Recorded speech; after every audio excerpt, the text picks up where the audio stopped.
Hello!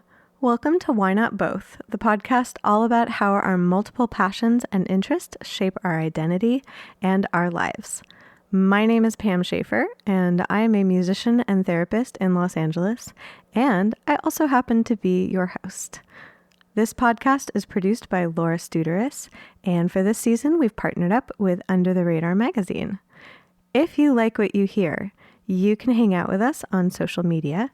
We are on Twitter and Instagram at WNB the podcast. And if you really, really like what you hear, please support us on Patreon. We are under Why Not Both podcast. When you join our Patreon, you get a whole bunch of really cool behind the scenes stuff and you get to chat with us. And that's pretty awesome. Thank you so much for your support, and I hope you enjoy our interviews. This week, we are joined by musician and writer Jenny Hval. I hope that you enjoy our interview. You're dreaming, when you're singing. Oh my Sounds God. good. I was going to say, so you're in a state of kind of like the liminality between like waking and sleep while you're performing. I wonder if it's like that for everyone when they're performing. Unless it's like a nightmare. The bad liminality. I have this feeling it's like that for a lot of people. I mean, that's why we do it. Yeah. To exit the so-called real world, which isn't so real a lot of the time, and then enter something that somehow feels more real, but has like an extended language. Yeah. I hadn't even thought of that. Because I realized when you said that, I've watched recordings of myself performing sometimes, and it's like it is a bit like watching a dream, because it's like I'm present for it, but I'm not present for it in the same way that I would be for something else. It's nice to think about, because I've been thinking about this a lot during the pandemic, because I haven't been able to be performing, and I haven't been able to be present in front of people, and I'm a bit ambivalent to like the cult of the presence of the artist. I sometimes feel a bit uncomfortable with, the thing, like when you enter the stage, or whichever artist it is, they enter the stage, and then if it's the artist and not just the drummer or something or a stage hand, the audience starts cheering, like, here's the real person, and that's something that somehow creeps me out a bit.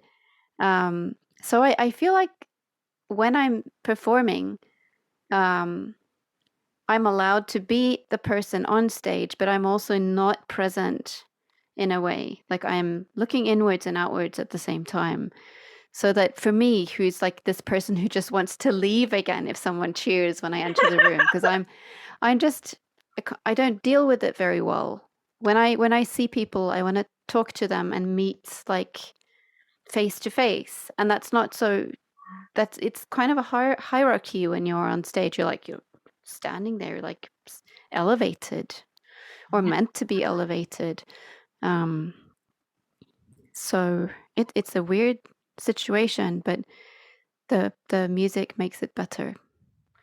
I was thinking when you were talking about that you normally would want to go up and talk to someone and get to know them, and when you are on stage, I don't know if you feel this way, when I'm performing, it's sometimes almost overwhelming, feeling like the collective energy, as opposed to a one-on-one, you go up and you meet someone and you have a conversation and you're vibing, you're doing your thing. Whereas on stage, all of a sudden you're vibing with everybody in the room.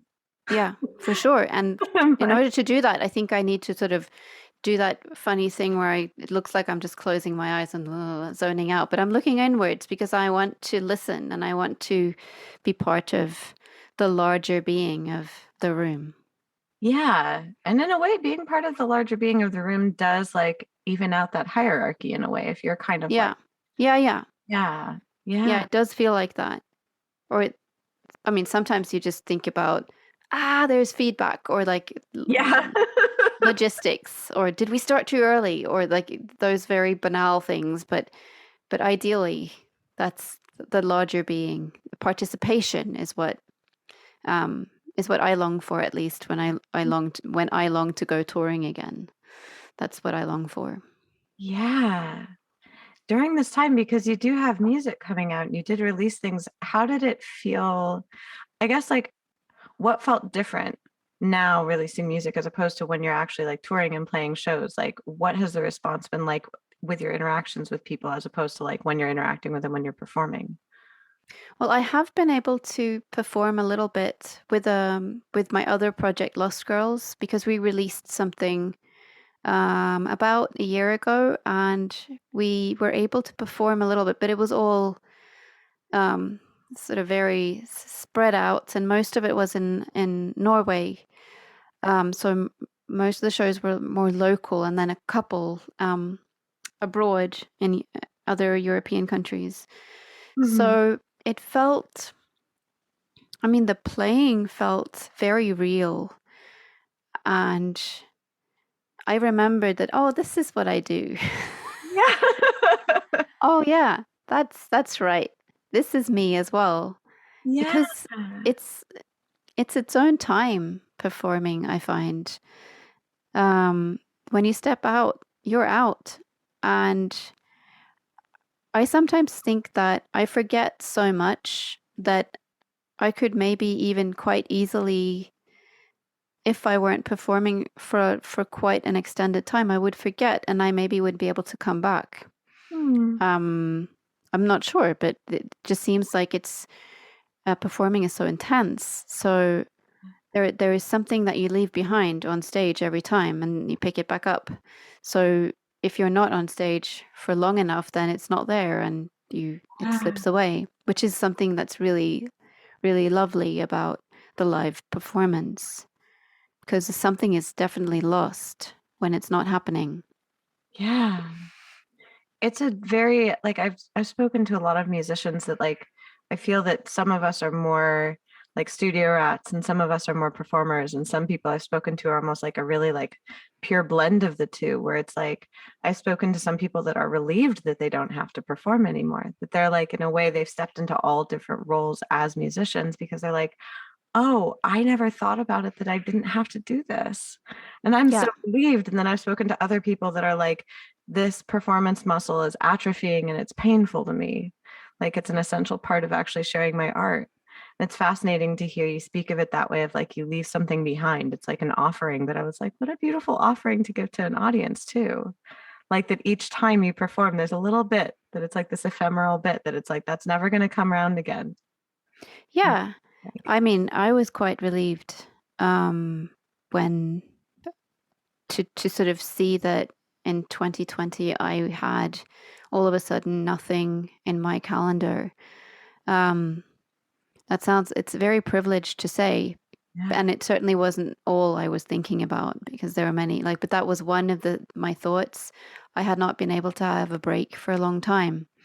And it's not the performing itself. I think it's kind of easy to get lost in this. It's tempting to just talk about the like the idea of being in the performance, but that's only like 5% of a tour. Right. The rest is So all the the other fun travel and peanut 95%, butter.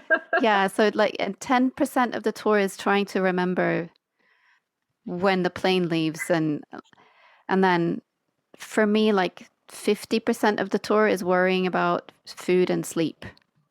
So that's like 10 times more of brain space.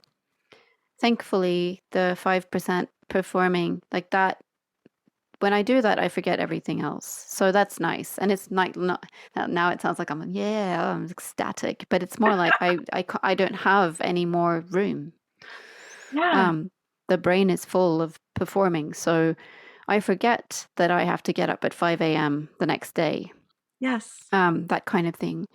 So, but there's a lot of pressure even when you're not a superstar. It's not, and it's for most of us who are not making a lot of money, touring is a huge risk emotionally, and now also like it's come to the sort of forefront that it is a health risk as well because it's very hardcore for the Yeah. body and for the mind to travel like you're supposed to in music. I mean, I have friends who do theater and friends who do dance performances, and they almost never tour like musicians. They get to stay in one place for a week or two. That's not going to happen. You have to like, I think about this like almost every day when I'm on tour. I think about this. I think it's Bilbo Baggins saying when he's about to disappear in in Lord of the Rings, like he had spread himself so thin, like too little butter on a too big piece of bread or something. I think that's terribly quoted, but I used to be able to quote it correctly. But that's sometimes how I feel about the music industry. You just want everyone to just be the thinnest margarine. Well, and you're spreading yourself thin on touring and then speaking to other musicians during this time as well, since everything's been online. You're also expected to somehow be like present in that way, both digitally and on tour. Um, and that's a lot of personing. That's too much person for one person, obviously. Like then you're this chimera on the internet and you're presenting these shows every night. And it's like after a while, you're just like, okay, I feel like I'm on spin cycle. So what you said, like having that privilege of time, like Mm, it struck me that I'm just like, that's so sad in our world that that's a privilege, that it's like it's a privilege to be able to like even just pause and be like, I'm just gonna hang out here for a second. mm. Like, Yeah, it's certainly, I guess, at least mentally, it's very necessary to have breaks. And the breaks are not just like the off days when you have to sleep. Like it's not like having a weekend. It's having a break from the constant organizing of your next 30 shows.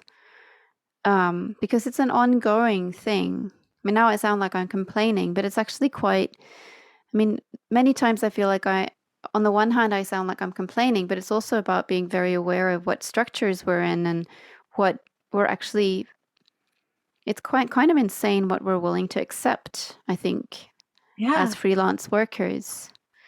I'm assuming you might have been or have experienced being a freelance worker as Oh well. yes. I was like speaking as an American elder millennial. Yeah, yeah.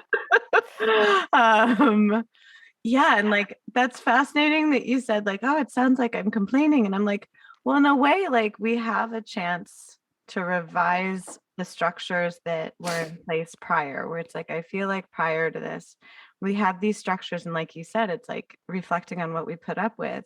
And it seems like each time we try and return to those structures during the last 2 years, it's almost like life like kind of has like a Nerf bat, and it's like, no. Like when you try to like do the same thing, Yeah. it's just like that's not the way. Bonk.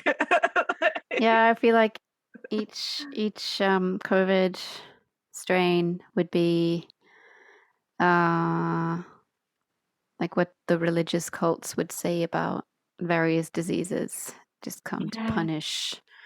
Um, I wouldn't say that though, but I'm not sure if there's anything we can do. I mean, I'm very excited to release music, but I'm also very curious to see how much value have we lost, how Mm. much value has music and live art, but also recorded and like all kinds of art. How much value have we lost by not being in the world for so long? Mm. And does that mean that it was going to disappear anyway? Was it already gone? I mean, I have all these questions. Have I can't answer them for sure, but maybe time will give us a perspective. Have you been to any performances yourself during this time, or witnessed any art that like has kind of had those little like seedlings spring within you? Like you said, like we haven't seen it for so long. I was like, have you gotten to experience any over the last like 2 years? Yeah, I think that in the beginning of the pandemic, I work with a filmmaker called Zia Anger.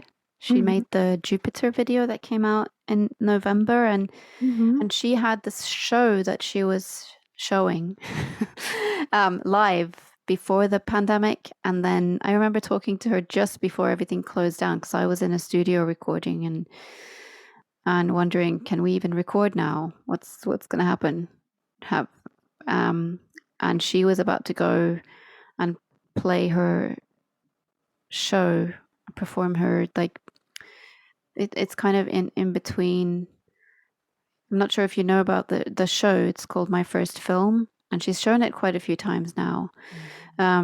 It's in between a film screening, performance art, and film criticism, and it's all of those. Wow. It's all those three at once, and it's amazing.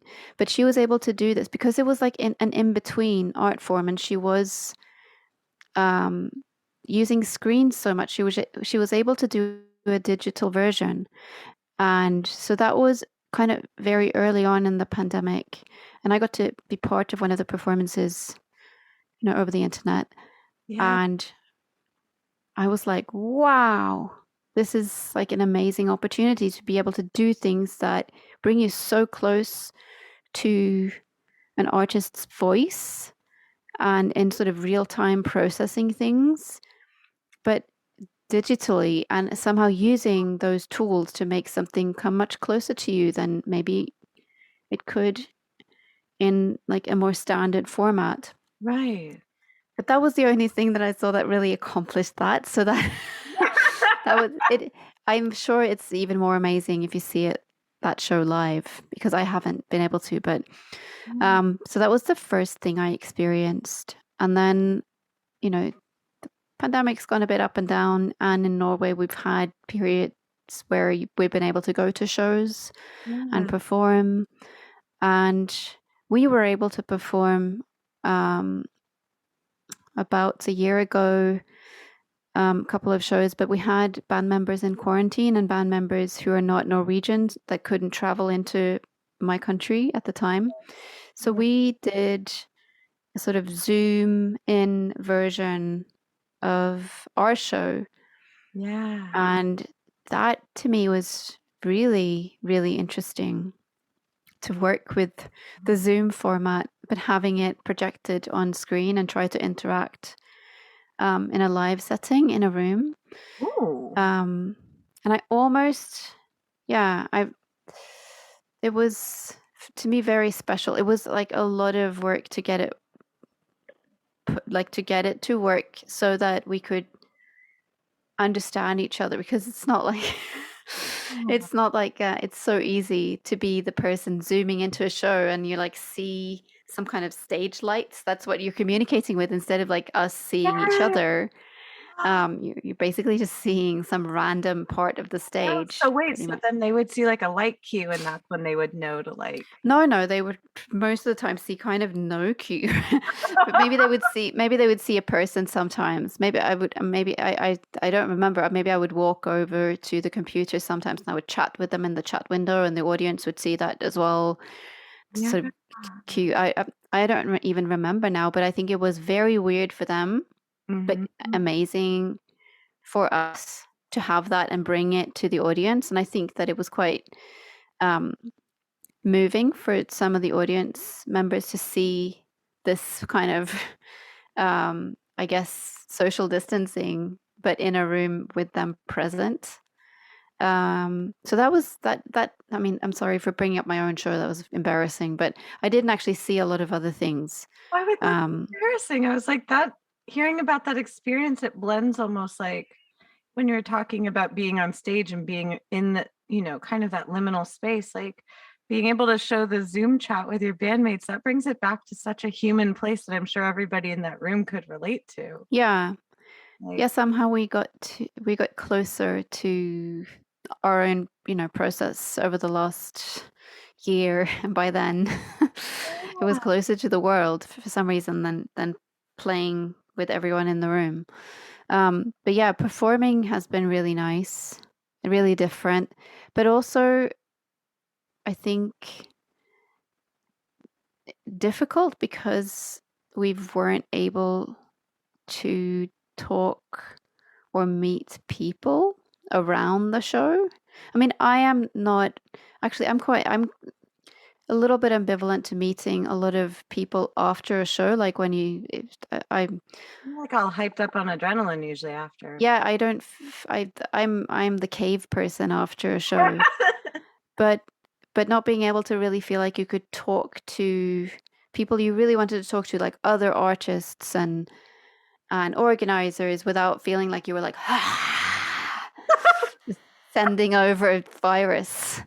I feel like you became like a dragon for a moment. You're like, Yeah. ah, that is my cursed breath. It's yeah. That is weird because, yeah, there's the aspect also of, I'm sure that other people have experienced this. Obviously, I wear a mask everywhere, but it's like I find myself realizing just how many social cues I picked up on from watching people's faces, and not even making necessarily like intense eye contact, but watching the rest of their face that I would just ambiently take in. And now when I am speaking with people where we're all wearing masks, I have to concentrate in such a different way because I don't have some of those natural cues to take in because I'm not seeing their face. And then I find myself making like almost like, too intense eye contact where I'm like, Pam, you got to blink occasionally. Like, I'm trying to like read what's going on.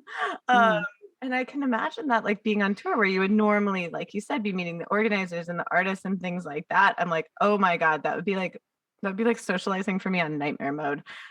Yeah, because I felt like I'm not really supposed to socialize, mask or no mask. I mean, they're not full like fail proof.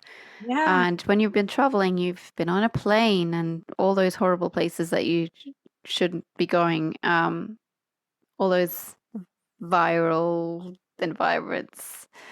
Um, and so yeah, there was a lot of guilt. Like, Oh. oh, I'm sorry I came to this festival because maybe I gave you all COVID. um, Oh.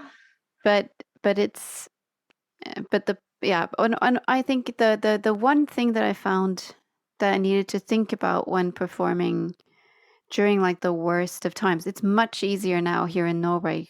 Yeah. Most restrictions are lifted. We have masks, we have this somewhat distancing, but that's actually the distancing is gonna they think that um it will lift this week. We'll see. Wow. Um the week of what is it? The week of 7th of February. I was gonna um say, I was like, you get to actually have Valentine's Day. we don't really have Valentine's Day.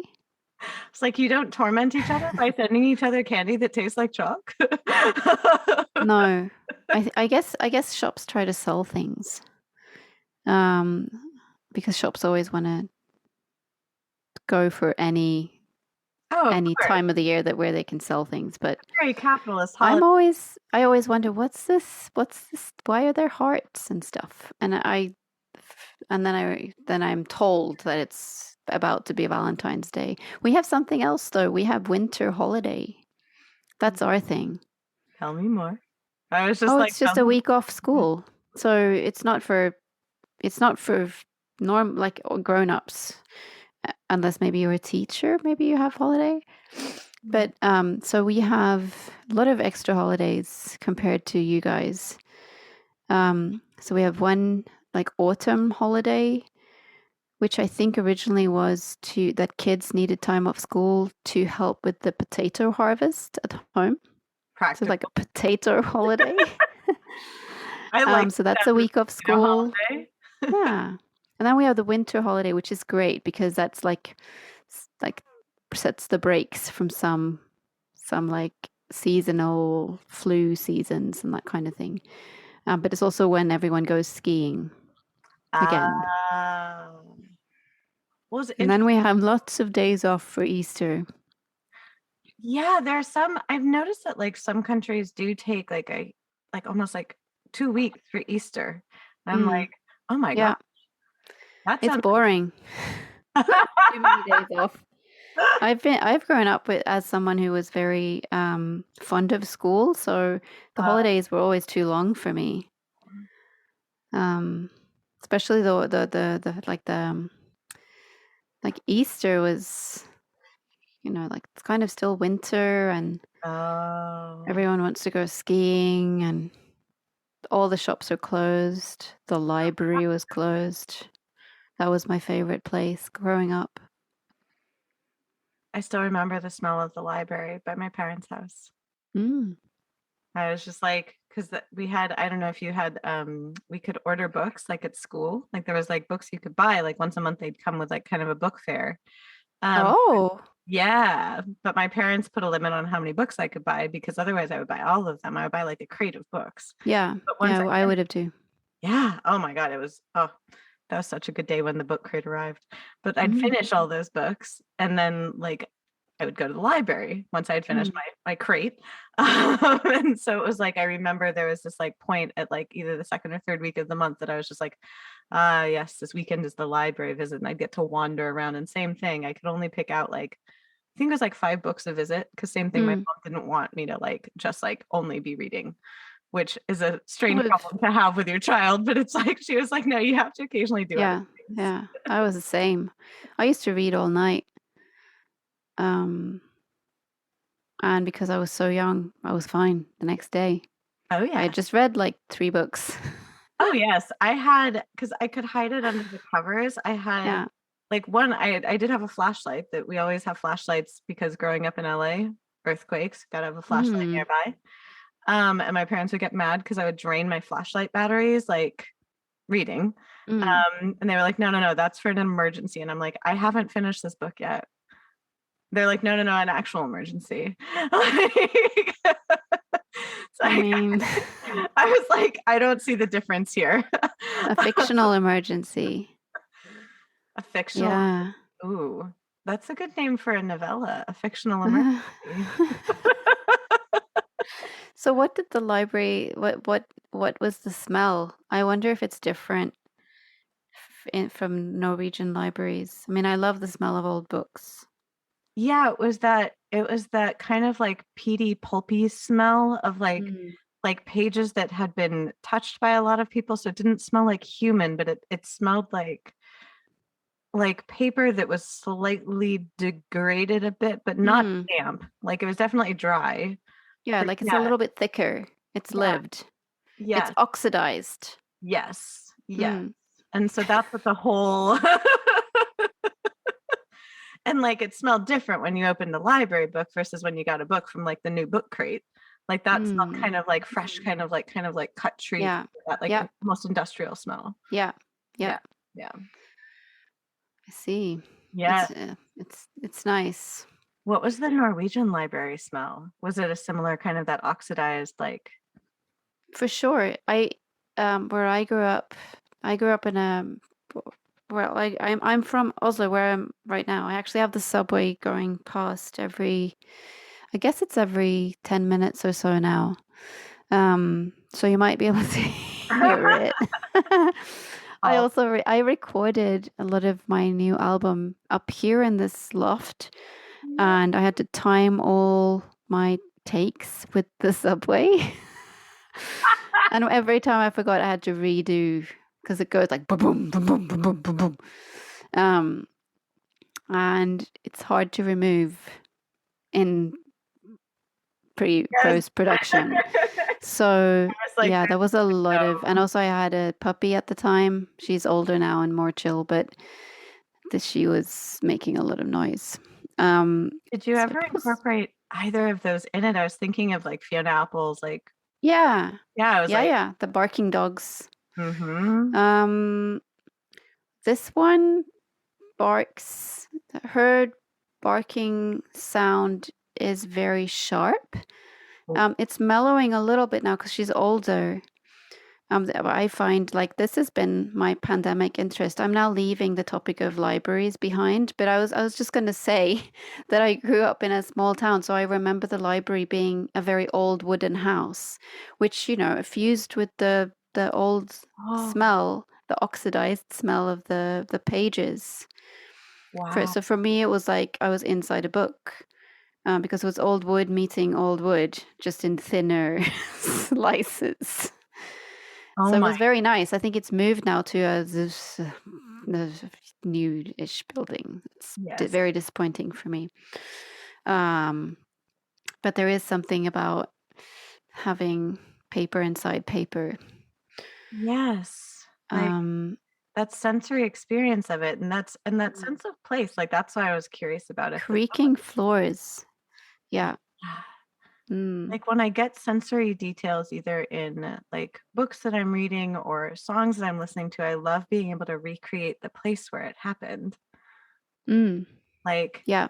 I sometimes like almost like the stray sounds that end up in recordings. I don't know why, but it's like I love when I find almost like an Easter egg that's been left in there because it gives me a hint as to where it was made. Yeah, for sure. I mean, I love using field recordings. And on my new record, I asked my friend who was on Zoom for those shows where she couldn't come. She lives in Switzerland. Her name is Vivian Wang, and she lives in Switzerland and couldn't make it because of restrictions. She couldn't come to Norway last year and perform with us, so she performed via Zoom. And then after that, I wanted her to bring something to the album recording that was going to happen after that. Mhm. And I wanted her to do some field recordings. Mm. Um, and I remember talking about like the places, like she told me about the places she was recording because Mhm. she works with field recordings a lot. And yeah, it was nice to have these talks about like microphones in public places at a time when you're not really supposed to be in public places. So, and like the disappearance of public space is a thing already, but with the pandemic, it's just like with music, it's just Yeah. wiped away. It's So it was nice to have these semi-empty snippets. And it became lots of other things too. So it's a lot of crickets and like sounds of nature because, nature is always public for nature unless you tear it down. or like weirdly privatize it, which happens in the Oh, States. yeah. But I mean, you can't keep the bugs out. Nope. I mean, that's Yep. like the victory of the rest, the 99% sometimes, even if the 99% are ants. Um, They yeah. can't be stopped. Even in LA, people have been, and I admit I'm one of them. It's because of like the slight, obviously global warming is not slight, but like the very minute changes, even like daily in LA with the weather, means Hmm. that now we actually have mosquitoes in different parts of LA, which we've Oh, never had. oh, wow. And so like I live in West Hollywood, and now when I sit on my patio, I have to remember to like, like put on like a bug candle and like I have my bug spray out there because I will get bitten by mosquitoes. But in like I got bitten, I think in like November and another time in January once, like things like that, where you're just like, what are you doing here? Because I would expect that in maybe like, August, like, because sometimes I'll have like a summer storm and then like it's damp and hot, and that's when normally, but I'm like, I'm offended that you're here in November. But it shows just Wow. how much it's like you can't, it's like the littlest things that it's like, no, you cannot control that. If that No. if that mosquito wants to get all up in, that mosquito is gonna go on a spree. Yeah. Like, Yeah, we have ticks coming um further and further north in Norway. oof. And that's hard with I know that my friends always check their dogs for ticks, like after they go hiking and Oh. whatnot. Yeah, you have to like comb. Yeah. Oh, so my dog has a lot of fur. I was going to talk about her barking before because it's this particular type of bark that's it's very high frequency compared to most other dogs.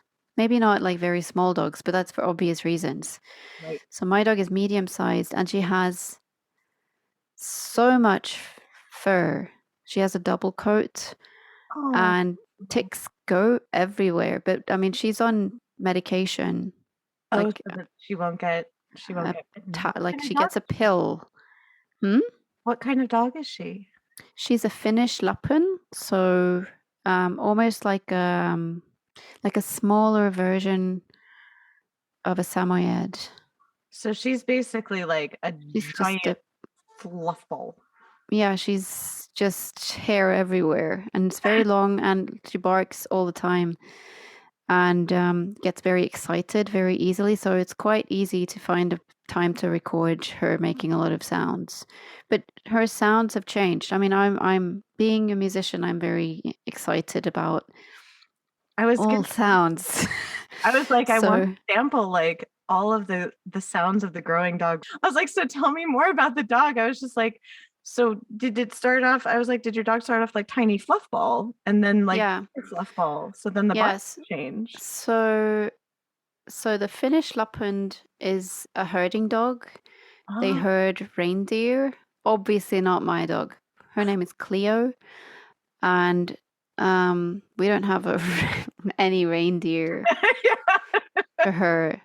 But originally they were herding, and I think they have this particular bark to sound distinctly different from wolves, although wolves don't really bark, so I don't know how that works. But um, yeah, so they have this bark and they use their voice a lot to, mm, I guess, to work when they herd and when they're out in the north of like the Lapland region, which is north of Norway, north of Finland, yeah, north in like the northern parts of Sweden. yeah. Um, that's what they did traditionally. So my dog came from a breeder because there's not much adoption here in Norway. Mm. And she came to us when she was 8 weeks old, and it's insane.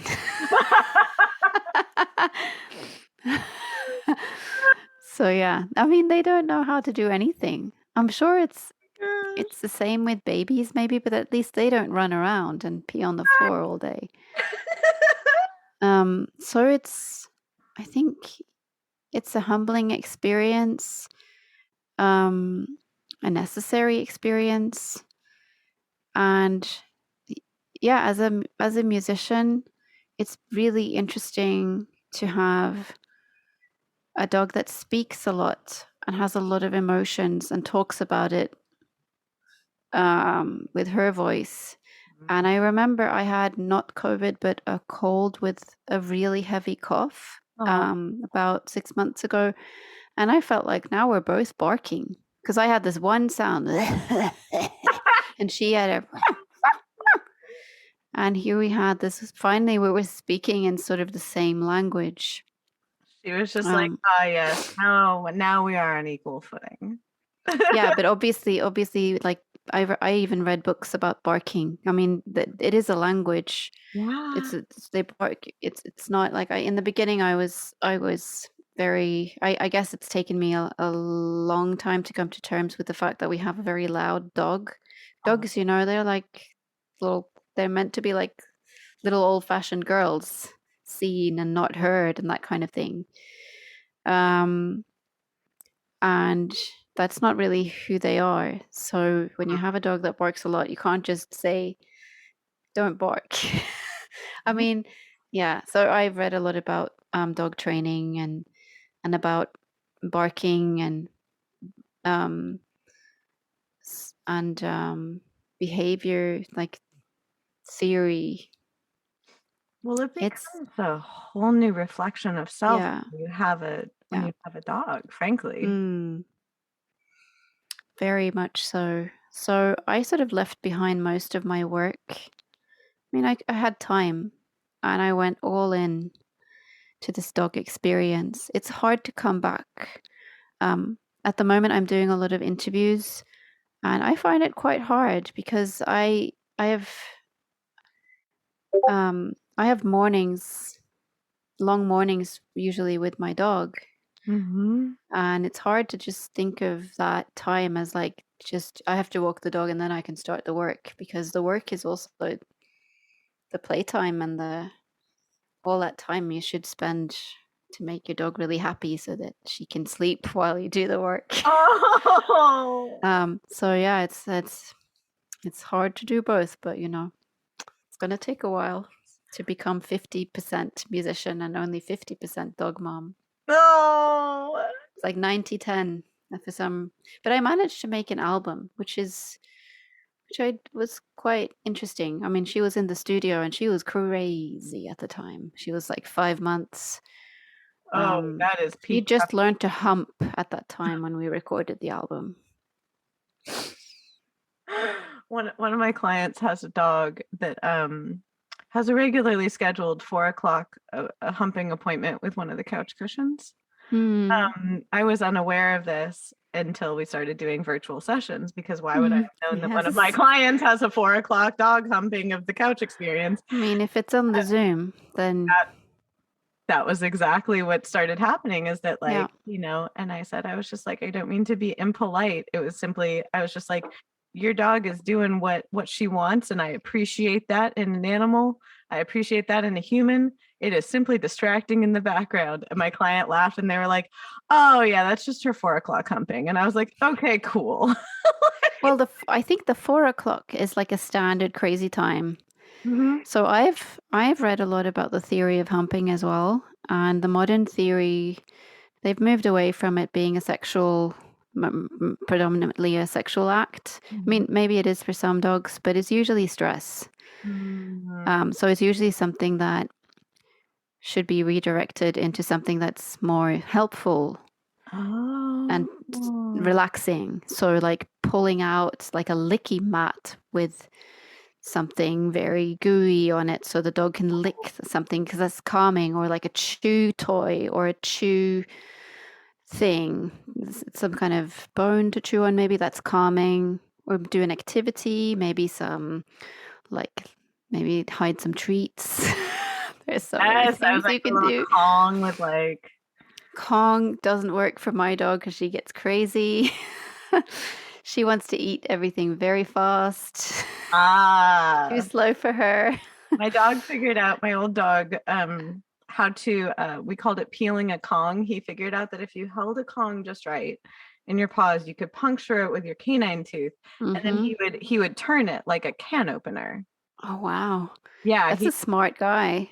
Oh yeah, he was part pit, part lab. He was a melange of creatures, and like, just, it took him a few years because he used to love Kongs, because like they would just keep him busy for hours. But once he figured out like can opener maneuver, it was like all over. We had to give him the huge ones because then he couldn't hold it quite as well. So he couldn't like yeah. So I should tell Cleo about this.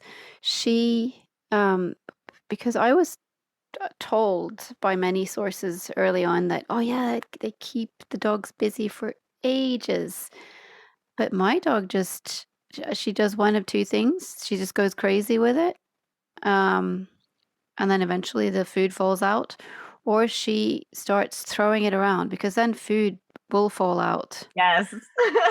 And she just throws it around like crazy. So you get food everywhere. All the walls filled with it. So it's kind of, I guess it's fun to watch, and maybe she's having fun, but there's a lot of frustration involved and a lot of cleaning, and definitely not calming.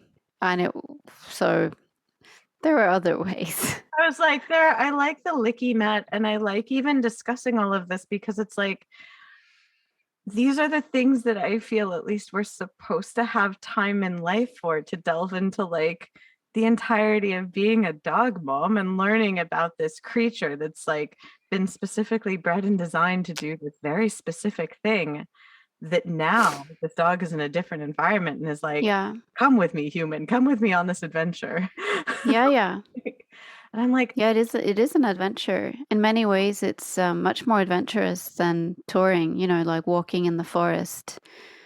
It's much more dramatic than sometimes being on tour is. And you just really never know what's going to happen.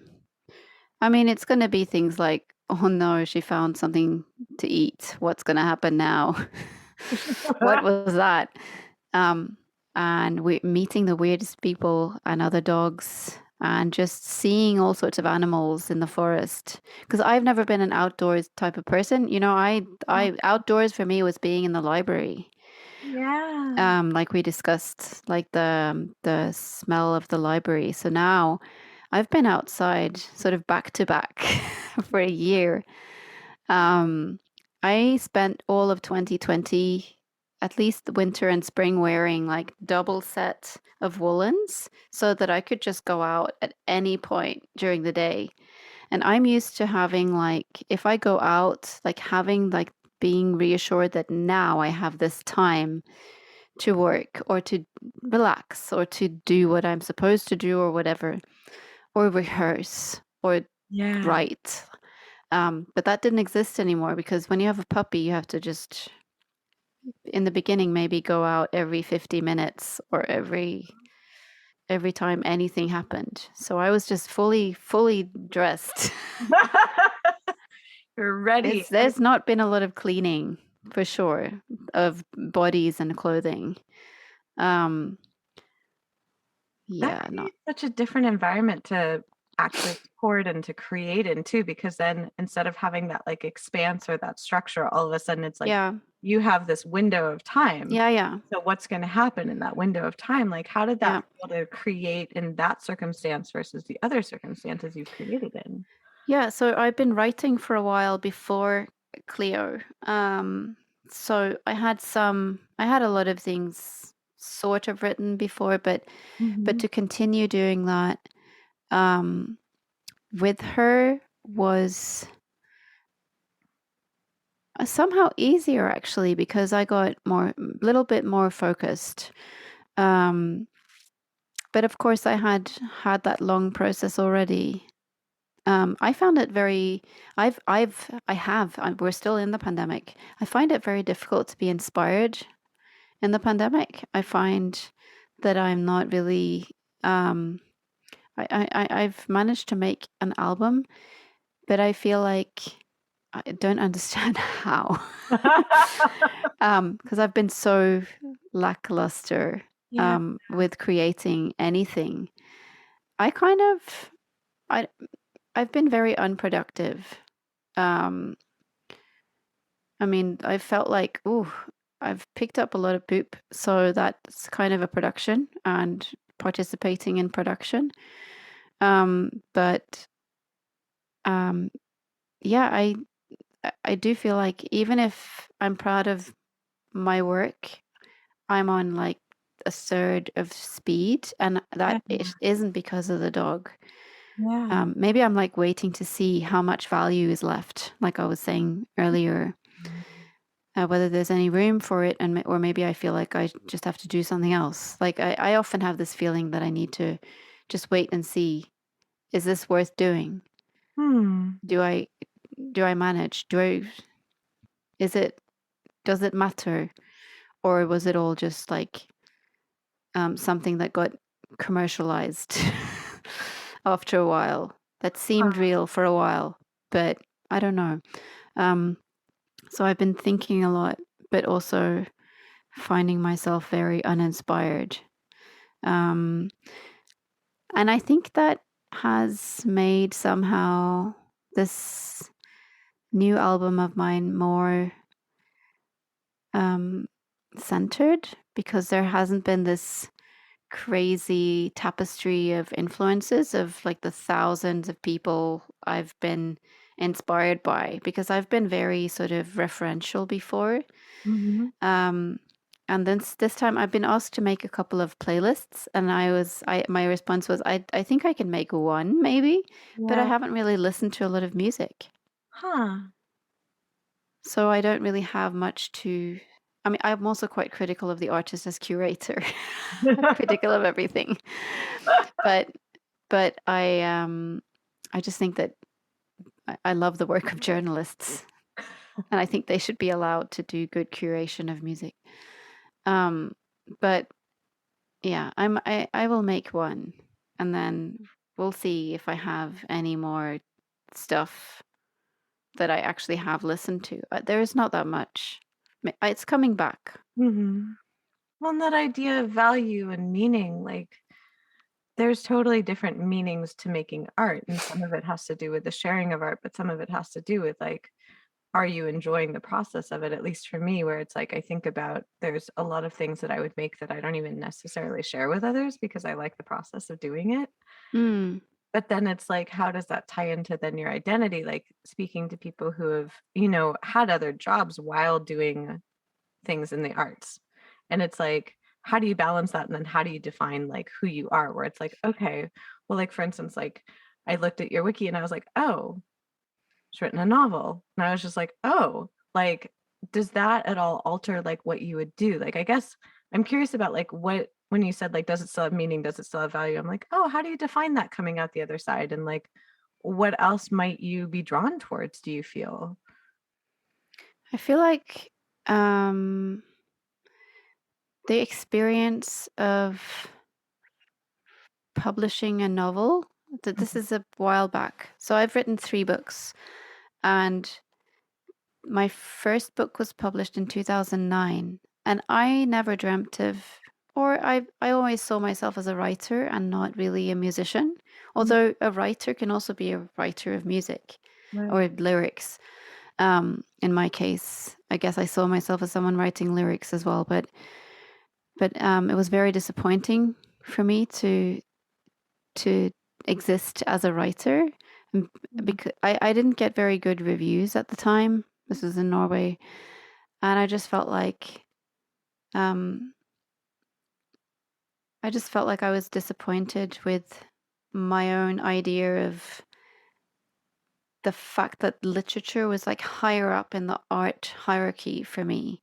Mm, Yet I was much more comfortable, self-confident doing music, and I felt better understood by the audience. There was something that I'd always maybe taken for granted when I did music, because I did music way before.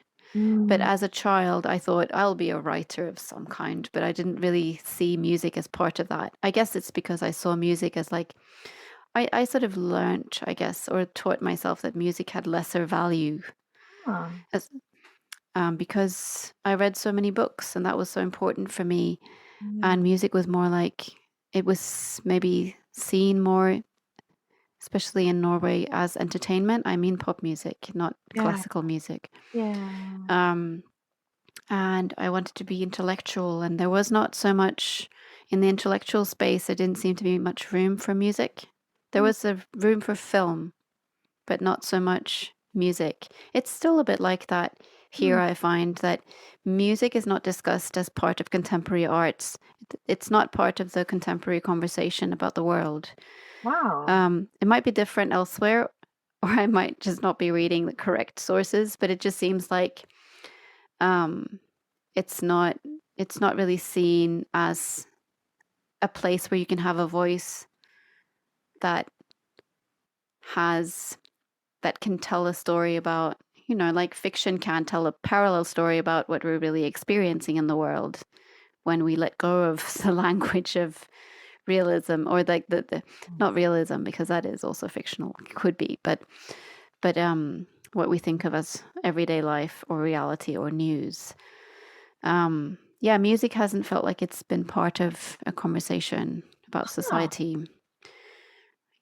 You seem baffled. It's maybe different in America. I was I'm reflecting. sure it is. It's so funny. I also sometimes forget that like I've been described as having a very like loud face, and until like I've Oh, been on Zoom, it's I nice. I never knew what that meant. And then I was just like, my facial expressions are so legible that sometimes I'm like, oh my God, how do I stop my face? Like, oh my The God. opposite of poker face. Yes, yes. I have like immediate, like, there's no, yeah, like I can filter my words, but I cannot filter my face. I think it makes for good conversation, a loud face. Thank The you. poker face sometimes is when you have no idea what the person means. Maybe some people have poker faces, especially like journalists, to kind of seem like, just answer this question and I'm Yeah, just the just like, messenger. Yeah. oh my gosh, even like, even as a therapist, like in school, like obviously I did learn to filter like my thoughts, but part of like so much of my therapy, I guess, is informed by the fact that I'm very present with what's going on. And that was how I learned about this. Is several of my clients commented on that they're like, I feel like you're like really with me. And I'm just like, oh, that's so nice. And at first I was just like, I wonder what like vibe I'm giving off. Then I saw it on Zoom. I was like, oh, this is, oh, yeah, this is the vibe. Okay. I was like, Yeah. yeah. Like, that's where that's going. But what I was thinking about, the reason why I looked like so baffled is I was just like, I was reflecting on my friend Sandra's record that came out that I was listening to a lot right after he moved from LA because of the pandemic. Mm-hmm. Like he had just released the album Patience during all of this. Mm-hmm. And I was chatting with him because it was one of my first hikes in Griffith Park again.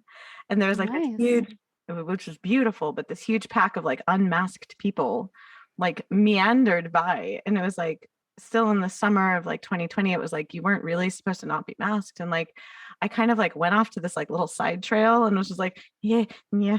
And like, so I'm standing there on like the side of the mountain being like, people, bad, mountain, no other route, people. And like my phone just started playing Sandra's song Patience. And I was like, and like, I just like DM'd him. I'm like, dude, I was just like, you know, I'm literally just having it on my phone. Nice. Like, He must have loved that. he thought it was hilarious. He was just like, "Ma'am, are you okay?" I was just like, "Yes, Yeah. I'm like on a mountain and there's lots of people." It was the perfect music cue for the moment. Like, he But was. he's still in Norway. Or is he Yeah, back? Yeah. he's back in Norway. He came back for like 2 weeks. He played at Largo like once, and Yeah, yeah. it was the same Oh yeah, thing. I saw that. Yeah, and like Online. we were. It was so weird. Like when you're talking about like meeting up with people after shows, like we obviously were both masked, but like trying to figure out how to even hug someone with a mask on. It was like this like awkward like duck face dance. Oh, I thought, yeah, that's what we call the American hug in Norwegian. This kind of, Yeah, this like oh, yeah, because normally like I'm barely 5 feet tall. I'm very small, and so like hugging Sandra's great because he's not very tall, and so I'm just like oh good, yay! I'm not like smashed into yeah, your armpit. So normally like it's a very affectionate like oh hooray my fellow elf, but it was this awkward like weird duck moment. It's just yeah. like It's duck time. I think that it's not all Americans, but it's more like the bro hug or oh yeah, the male on male hug.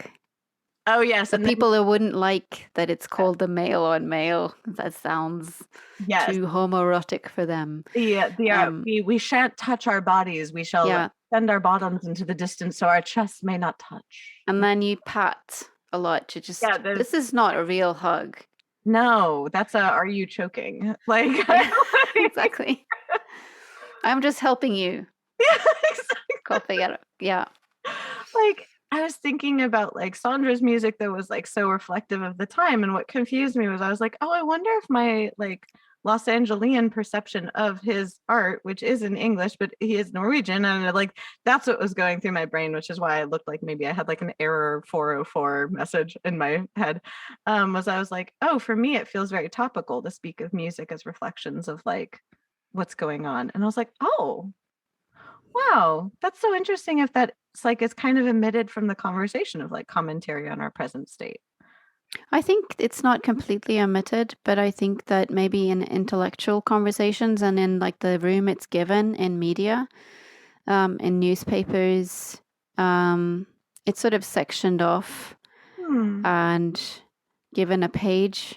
And then you have book reviews. Obviously, you need a lot of those. I mean, there Right. should be a lot more book reviews, but there are usually there's more space for that as the conversation about what people are saying about our time. So in the media, I find. Um, but you know, I was also speaking about the past. So when I grew up, like I was starting to read criticism in the late 90s Mhm. and reading stupid British music magazines before that.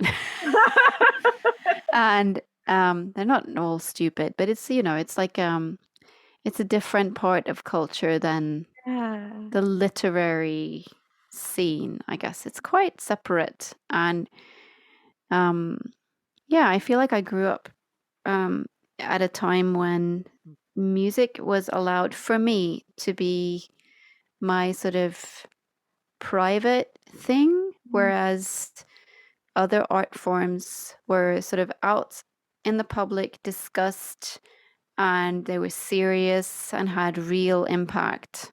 Mm.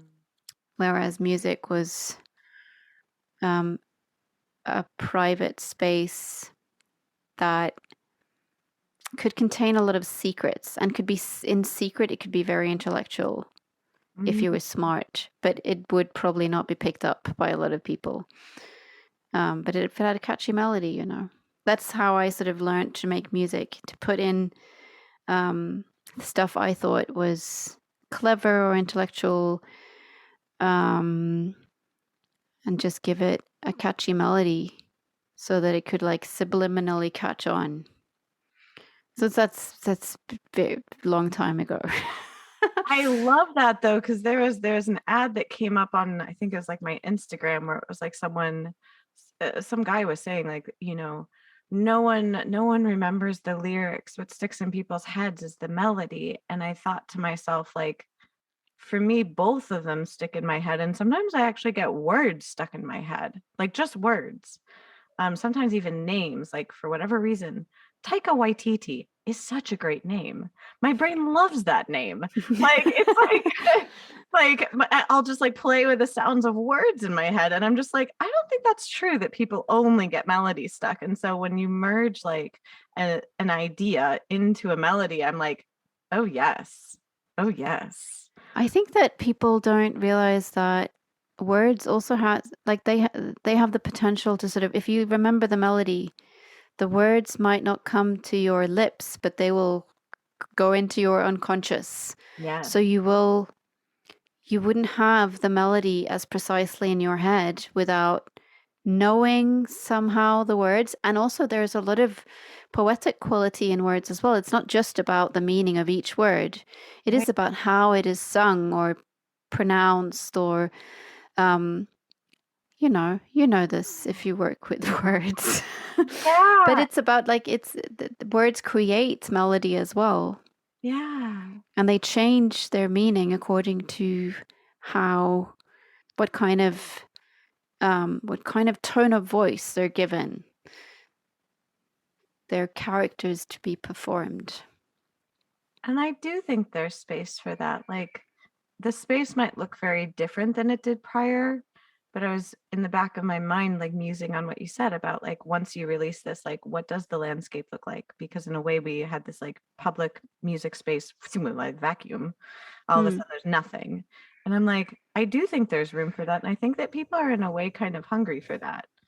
Like we've comforted ourselves with very familiar art in some parts during the pandemic. Yeah, yeah, But I feel like people are going to want both comfort, but also new ways of listening to things, new ways of framing things, because we've all seen kind of like, okay, the old way of doing this didn't work. I do think, I don't know. I do believe there's like a space for that. I don't know what it looks like yet. yeah. It's weird how not just people turn to comfort, because um it's also what the portals of like the servers of music, what they assume that people would like. Yeah. And so that's what we're served. I remember after the terrorist attack here in Norway in 2011, there was a lot of Tears in Heaven on radio. um, and for a while, there was only music on radio, and it was all power ballads. Because I don't think I had this feeling they don't want to offend anyone with something that has too much content or is, Hey. so they go for like this. I don't know. Somehow it ended up all being power ballads, and at least to my ears, like ballads. Wow. Um, After this like national tragedy, Yeah. and it was really infuriating. Like, don't you think, like, not infuriate. I wasn't infuriated with people. I was Right. infuriated with the National Broadcast Service that came to the conclusion that in the face of grave danger and tragedy, you want to listen to Tears in Heaven. Like you just want like generic commercial, Yeah. well sold, um mixed CDs from the 90s. Yeah, I was um just like it what popped in my head was the movie like Armageddon, like the soundtrack to that, where it's just like like Well, the maybe. yeah, and like now I'm so curious to look at what like the radio lists were from like 9/11 in America. I just reread the Susan Sontag writings about 9/11. Um, no, that there was nothing about music. Maybe I was just bragging there because I didn't really have anything to say, but it was a nice revisiting of like reading someone's impression back from that time, Yeah. and the reaction of someone who was quite critical to American politics and the turn it took, That like while being heavily criticized for that view at the time, because I guess it was a time of like you created this bubble of like gathering some kind of national identity or national emotional revenge tactics or it was something. it was so And strange. mm, Like I'm curious what impression you got from that like, now reading her stuff in 2022, I would imagine it would be very different because I remember people were criticized if you spoke about our reaction to what happened, whereas I felt it very creepy personally. Like mm, I was in college when it happened, and like I remember I came back to my parents' house where I had left my car here in LA because I didn't want to drive it to Washington State. And my mom had put an American flag sticker on my car, and I didn't like that. And I was like trying to peel it off. At that point, my car had been sitting outside, and like it had been there all semester. So like I'm trying to like get it off my car. And she was like, "Well, why would you get it off your car? Like, aren't you proud to be an American?" And I was just like, "Well, in a way, no. I don't really believe in national identity in that way. Like, I think that mm, actually is kind of dangerous." I was mm, just like, "I'm sorry for the people who died. I'm sorry that we're in a conflict where people felt the need to do anything like this." I was just like, but I don't think it's solved by having an overt pride in a national identity. I was just like, I don't think that's the way to solve it. I think, coming together as a community and mourning, yes, that's important. But to counter mourning with intense pride and almost like that, yeah. like, this is the in group, this is the out group, I was like, that's what created the conflict. So like I don't want to engage in that. And that was Mm. very like traitorous in a way. Like people for a while did have that view of like, if you're not like woo America, but it's like the same thing as like I never really got into sports teams for that reason. Yeah, Like me too. it feels uncomfortable to kind of like vilify someone else for like no reason. It's Yeah, like I'm like yeah. I don't get this. And so, like, did she write about that at all? Because I remember she was criticized for how she wrote about 9/11. But did she write about kind of that feeling? Yeah, she did. Yeah. So there were several pieces collected. This is from like the late essays and speeches and texts of hers. It's called the collection At the Same Time. Mm-hmm. Um, and so it was like an impression like a few weeks after and then a year after.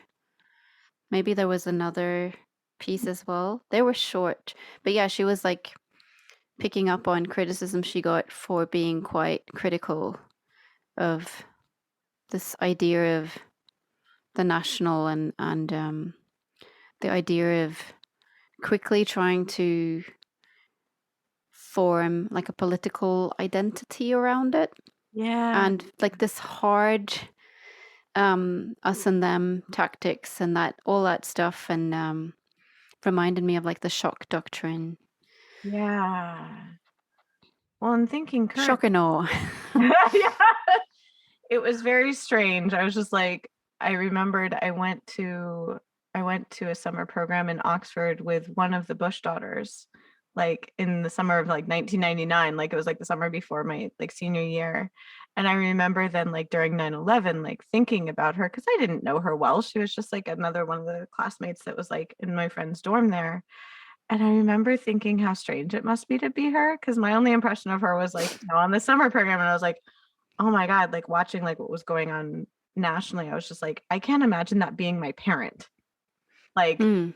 it was such like a weird turnaround where I was just like, gosh, what would that be like if you're watching like what's going on and you're like, oh yeah, that's my dad. I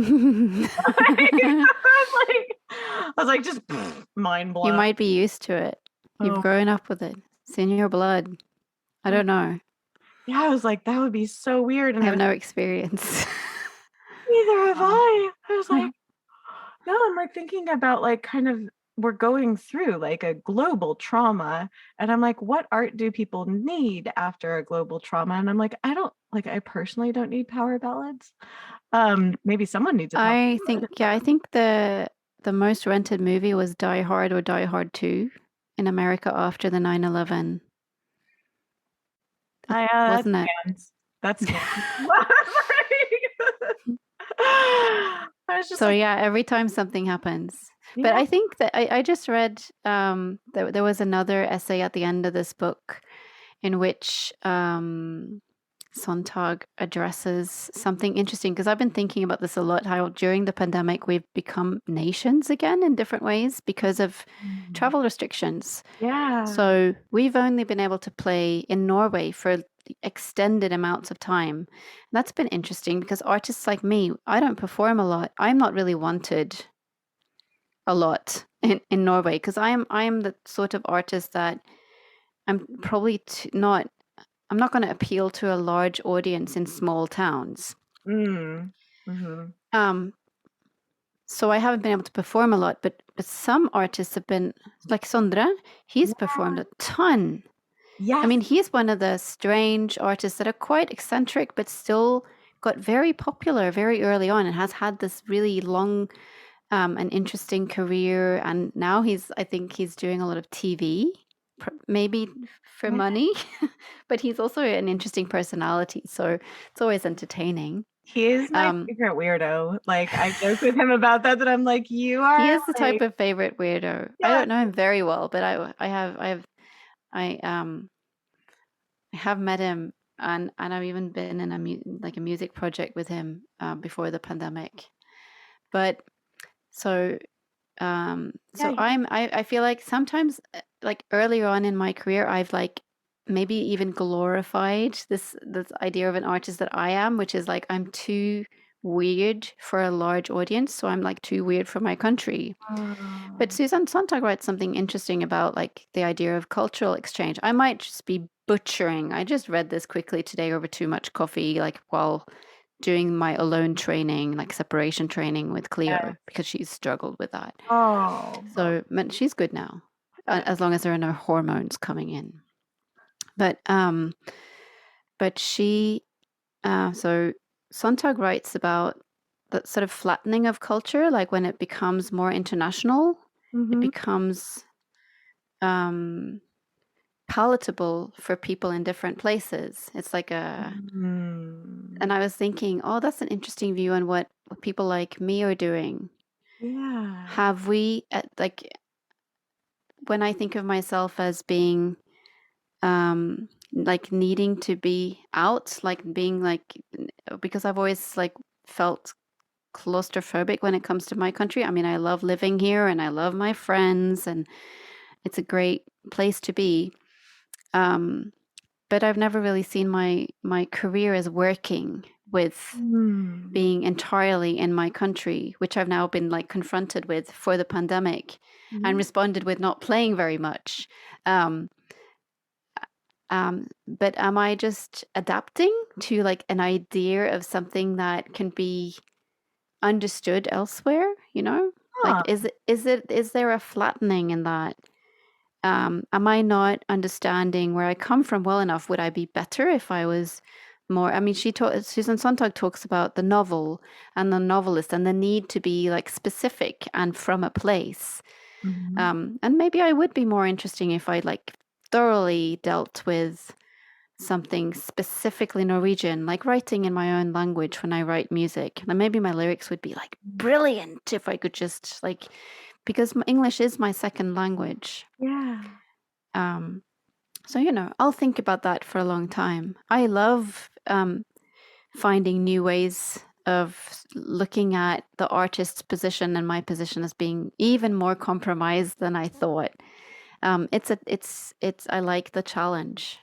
Well, and having, in a way, the things that sprung to mind was sometimes having new metrics and boundaries can bring about ideas that would have never sprung forth before.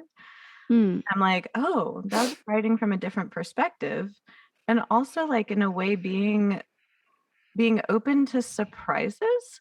Like, I sometimes find the same thing where I perceive like what I'm doing as being unusual. Like, because initially like I didn't have a large audience in Los Angeles, and I had a much larger audience in like Iceland, interestingly, before I'd even been there.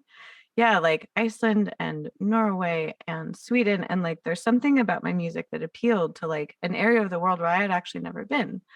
And I was like, I'm so curious about what that is. And then like even, trying to write like in a way like what I saw as like Los Angeles music.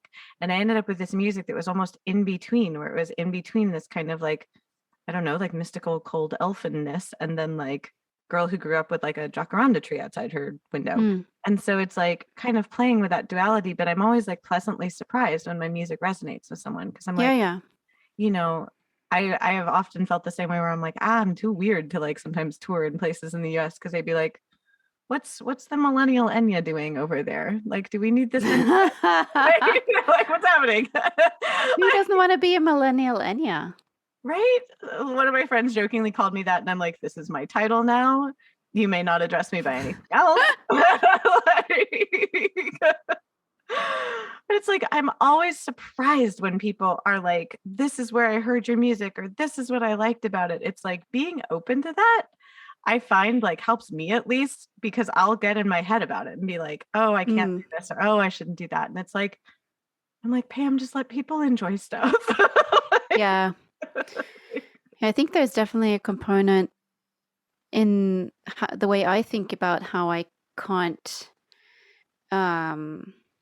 possibly appeal to a larger, I mean, when I say a larger audience, I mean like I couldn't replace the audience that I could have Mm, in all the other countries with a purely Norwegian right, audience. Not that Norwegians are pure, but within right. the borders of Norway, because Yeah. it's just a very small country. But there definitely is an element of, and that goes for the way I feel about it, and maybe about how others feel about someone like me. Um, it's much weirder to have someone who's in your own city and speaks your language say something that's different. It's Mm, much more inviting to have an American eccentric come to Oslo and have a wonderful show where you don't really have to be so confronted with that this person grew up next to you and was a uh, strange girl in your class. and and also people, I think with me, people have wondered, like, she's Norwegian, why this strange hybrid, mm, all sorts of influenced English accent? mm, Like, not as in English, but as in the broader English. Because I've lived in Australia. Most Norwegians have this generic wanting to sound American accent, I think. So I've heard that I'm very weird mm. also in the way I am a Norwegian in my second language. It's interesting. That's fascinating, because I would assume that then that would inform then like the way that you, like when we were talking about like melodies and they're melding with words, that it's like if that is your English accent, that then that would inform your melodies even. Yeah, I find it very, very much more difficult to think melodically in Norwegian. It's partly because I've grown up with almost all music I've heard has been, or all music I've heard with vocals has been Mhm. in English and with the English language. So it's been the music place, and then the word place has been Norwegian. Mm. Because there wasn't that much. There's more now, I think, music in Norwegian. Yeah. Um, that's for younger people, but that than there was, I felt, when I was growing up. That's also so interesting, thinking about the dream state that we spoke of in performing, because I was curious, when you are dreaming, do you dream in English, or do you dream in Norwegian, or do you dream in both?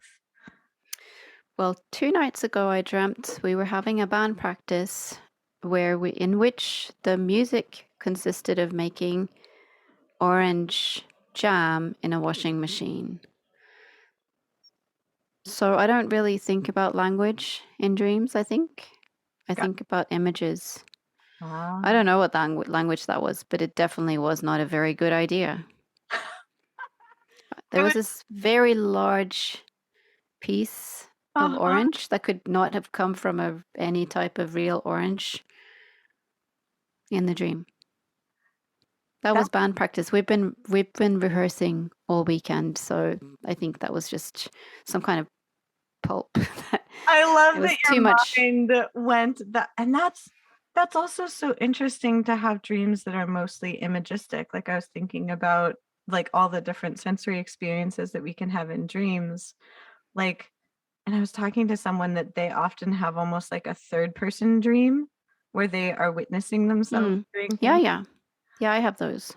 That's so interesting. Mm. I very infrequently have those. I found that so interesting because so many of my dreams are first person centered dreams, and people speak often in my dreams. Like I remember often like dialogues that I have with people from my dreams.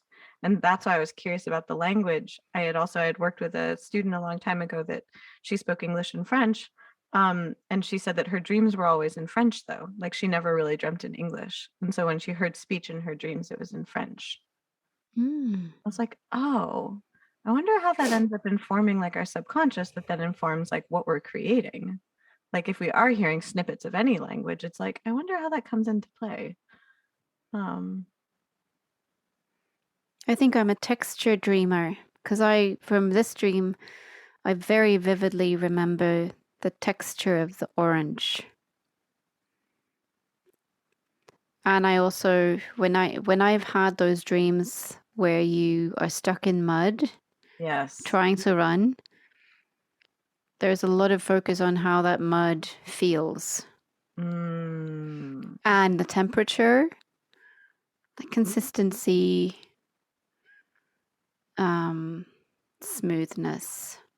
Does it have grass on top? Right. Have you been planted in the mud? How did you get there? Yeah. Is there a bottom? Do you drown? Or are you just stuck? I would want to hear the song of that texture just because I'm curious about it. I think that texture is in a lot of my songs. I think I use voice that way. Even if for a long time, I was very, very interested in developing extended technique, although I am not ever interested in rehearsing. So that will never happen. I never rehearse. But I think that when I sort of stopped pursuing it so much and thought maybe I'm super lazy, why am I not trying to do anything anymore that's exciting? But I think that I just found that there's so much texture going on when you use words and you use them even in melody. The danger of being too involved in that aspect is that you become very self-critical, like with the people who always has to hit every note. It's a little bit like that. You want to treat every word, do all the phrasings in the most interesting way, forgetting about the flow of the music and just being nerdy interested in each syllable. Yes. I was like, I relate to this feeling. I'm so curious how people are going to interact with this, both live and also hearing the recordings of this, because like I was thinking what you're saying about, like that it was hard to be inspired during this time, even though you were focused. And it's like people have been, how do I describe it? It's like we've all been kind of like in this collective sea of various strangeness, but we're all in our own boats. And so even though we're in the sea of strangeness, like we've all had our experiences on our own boats. And now like with the release of like your music and different art and things like this, it's almost like we get to see like what was going on like other people's boats. Yeah. And I'm like, are we more similar now? Because we're being told that we've had the same experience, which we definitely haven't. right.